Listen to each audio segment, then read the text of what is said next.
Today I want to talk about 10 signs that you might be living with survival adaptations.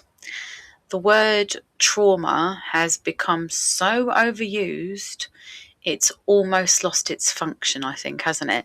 People either claim it for everything or dismiss it entirely because they think nothing bad happened to them as kids.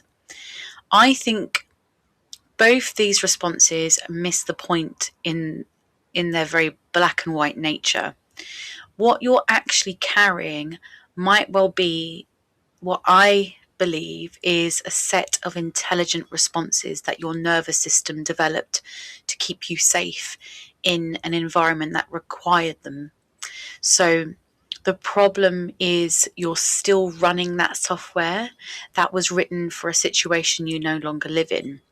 Trauma, of course, does exist, and for many people, but before you label yourself a trauma survivor, you might just be looking at a survival adaptation that you learnt, and this is simply to keep connection. Okay, so here are 10 ways that these survival adaptations present themselves, and they're still showing up in your adult life.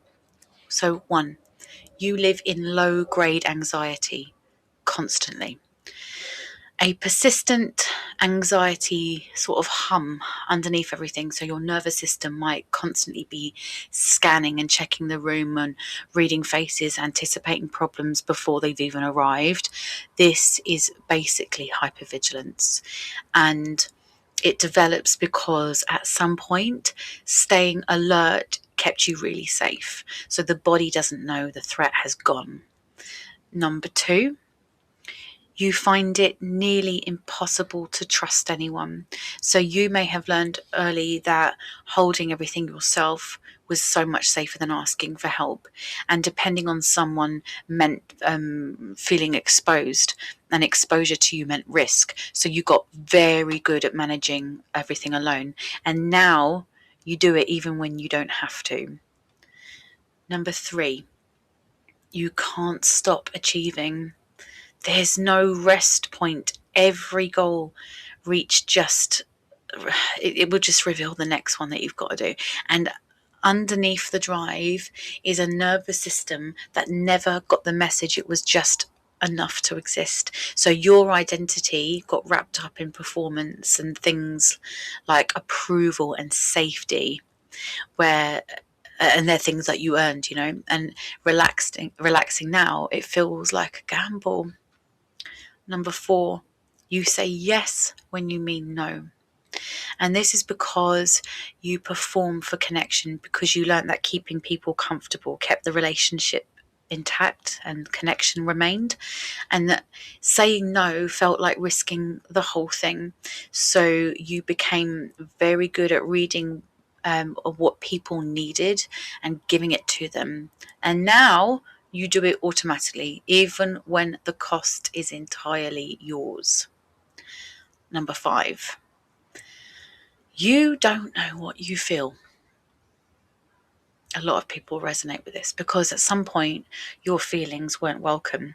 Maybe they were too much for the adults around you. You weren't palatable enough for them. Maybe expressing them created more problems than staying quiet. So you learnt to numb and to distract and to stay on the surface.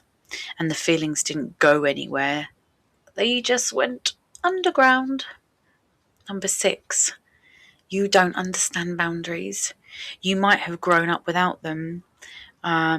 You were likely enmeshed with a caregiver and responsible for their emotional state, which meant carrying their fragility and making yourself small so they could be okay.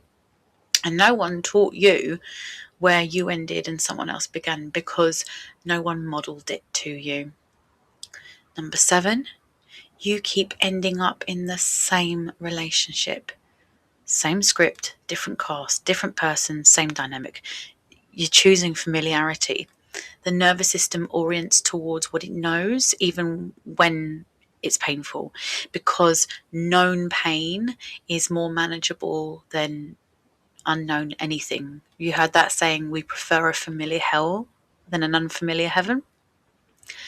Number 8, feedback shuts you down. So even if it's like constructive, well-intentioned feedback, it will feel like an attack, because you've built an identity around getting things right. Because if you got things wrong, they had real consequences. It wasn't safe to make a mistake. And any suggestion that you've missed something, that will likely activate that old threat. So you filter everything through the lens of not good enough, because that lens kept you prepared. Number 9, you avoid real intimacy. You can be warm for sure, but there's a line you don't cross. Actually letting someone see you, communicate what you need, allowing your inner world to be known or exposed, that feels dangerous, because maybe as a child, communicating your needs created problems, and other people's feelings weren't separate from yours, so you learnt to create distance rather than deal with that collision. And finally, number 10, you have an addiction. Look, maybe this is obvious or maybe it isn't, but before you pour that drink, open the app, eat the thing you don't want, or spiral into overthinking, ask yourself this: what are you trying not to feel? The addiction is not the problem, it's the solution to your problem. It's working exactly as it's designed. The question is, what is it protecting you from? None of this stuff that I've listed means there's something wrong with you, and it doesn't have to be permanent. It's simply a survival adaptation, which is actually a really intelligent and creative response. And it made complete sense in the environment that produced it when you were a child.